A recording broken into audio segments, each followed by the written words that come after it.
السلام علیکم، میں ہوں ماجد چودھری اور آپ دیکھ رہے ہیں میرے یوٹیوب اور فیس بک چینل آہیں سسکیاں تو میری اپنی سرزمین سے مسلسل سنائی دے رہی ہیں۔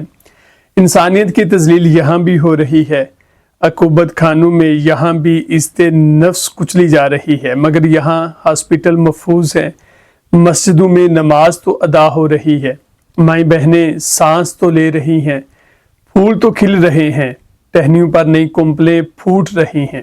ہم ایک شہر سے دوسرے شہر سفر تو کر سکتے ہیں، ہمیں کرب میں مبتلا کرنے والے اہلکار ہم میں سے ہی ہیں۔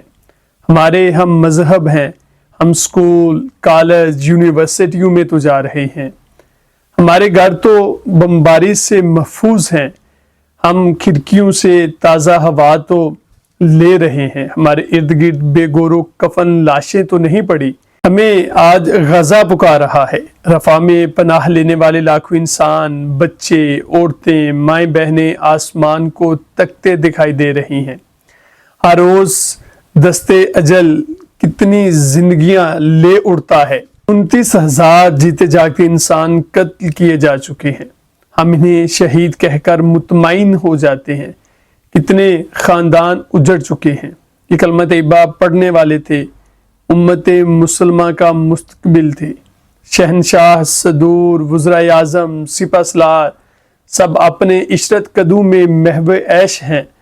دنیا کے کسی کونے میں ایک امریکی بھی اگر کسی مشکل میں مبتلا ہوتا، کسی کی ہلاکت ہوتی تو اقوام متحدہ کیسے تڑپ رہی ہوتی، مختلف ایجنسیاں کیسے حرکت میں آ جاتی، این جی اوز کی پریس کانفرنسیں ہو رہی ہوتی، پرنٹ اور الیکٹرانک میڈیا کیسے کہرام مچا رہا ہوتا۔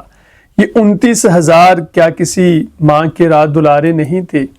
29,000 میں سے 2/3 عورتیں اور بچے تھے۔ عورتوں کے حقوق کی چیمپئن تنظیمیں بھی خاموش ہیں۔ بچوں کی پیدائش، نگہداشت، پرورش کے لیے اربوں ڈالر خرچ کرنے والی انجمنیں گونگ ہیں۔ شاید یو این اے کے چارٹر میں یہ طے ہو چکا ہے کہ فلسطینیوں کی موت سے ہی امن قائم ہو سکتا ہے۔ یہ اس دھرتی پر ایک بوجھ ہے۔ اسرائیل کے سفاک فوجی اگر غزہ پٹی میں آس پاس دھماکوں سے، فائرنگ سے دھرتی پر اس غیر ضروری بوجھ کو ہٹا رہے ہیں تو بہت اہم ذمہ داری سے عہدہ برا ہو رہے ہیں۔ انہیں تو ساری دنیا اور خاص طور پر مسلم حکومتیں امن اور انسانیت کی سربلندی کے تمغے جاری کرے۔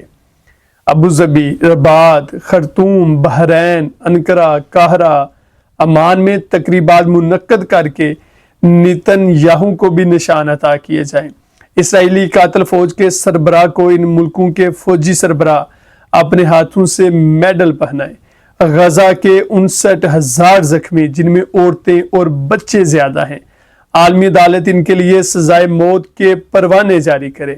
اسرائیلی فوج کو یہ حکم دے کہ ان 59,000 کا بوجھ بھی اس مقدس سرزمین سے ہٹا دے۔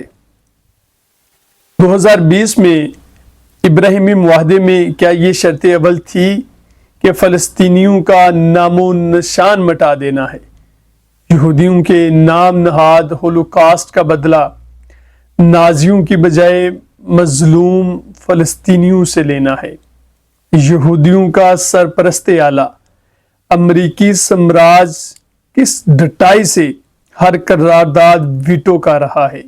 افریقہ، ایشیا، آسٹریلیا، شمالی امریکہ، یورپ سارے بر اعظم روزانہ ہلاکتیں دیکھ رہے ہیں، کہیں کوئی آواز نہیں اٹھتی۔ کیا یہ سب اس ہولوکاسٹ میں شریک ہیں؟ امریکہ نے اپنے مضبوط دشمن سوویت یونین کو مسلمان ممالک کی مدد سے شکست دی، جہاں سے مشرق وسطی کے لیے ہمیشہ ایک طاقتور موقف سامنے آتا تھا۔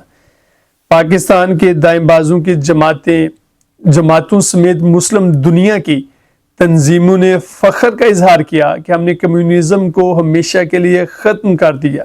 اب کسی مسلم دارالحکومت سے آواز نہیں آ رہی کہ ہم نے اپنے حق میں کتنا بڑا گڑھا کھودا۔ اس جرم کا اعتراف کرنے کی بجائے مسلم ممالک باری باری اسرائیل کو تسلیم کر رہے ہیں۔ دعویٰ یہ کیا گیا تھا کہ اس سے فلسطین کی خود مختار آزاد مملکت کے قیام میں مدد ملے گی۔ یہ استدلال بھی بزدل تجزیہ کاروں کی طرف سے آتا ہے کہ حماس اگر میزائل کی یلغار نہ کرتا تو فلسطین پر یہ قیامت نہ ٹوٹتی۔ مسلمان مائیں اب محمد بن قاسم کو، صلاح الدین ایوبی کو جنم نہیں دیتی، اب ان گھروں میں یاسر عرفات آنکھیں نہیں کھولتے، لیلا خالد پیدا نہیں ہوتی۔ 50 سے زیادہ مسلم ممالک جہاں بادشاہ ہیں، صدور ہیں، وزراء اعظم ہیں، تمغے ستارے وردیوں پر لگائے جنرل ہیں، لیکن سب کے ضمیر واشنگٹن کے لاکروں میں محفوظ ہیں۔ اس نسل کشی کے خلاف مظاہرے غیر مسلم ممالکوں میں ہو رہے ہیں۔ مسلمان ملک اپنے ہی ہم وطنوں کے سافٹ ویئر اپڈیٹ کرنے میں مصروف ہیں، اقتدار کے لیے بندربانٹ جاری ہے۔ اسلامی دنیا اپنے وسائل پر انحصار اور آپس میں تجارت اور لین دین کی بجائے ڈالر کے حصار میں ہے۔ غیر ملکی سامراج کے خلاف آواز بلند کرنے والے مسلم دنیا کے زندانوں میں قیدیں کاٹ رہے ہیں۔ 1,40,00,000 فلسطینی بے یقینی کی زندگی گزار رہے ہیں۔ 53 لاکھ ریاست فلسطین میں، 32 لاکھ ویسٹ بینک میں، 21 لاکھ غزہ پٹی، 17 لاکھ 1948 کی حدود میں، 70 لاکھ بیرون فلسطین جن میں سے 63 لاکھ عرب ملکوں میں اور 7.5 لاکھ دوسرے ملکوں میں۔ یہ انبیاء کی سرزمین کی اولادیں کیسے مشکل حالات کا سامنا کر رہی ہیں۔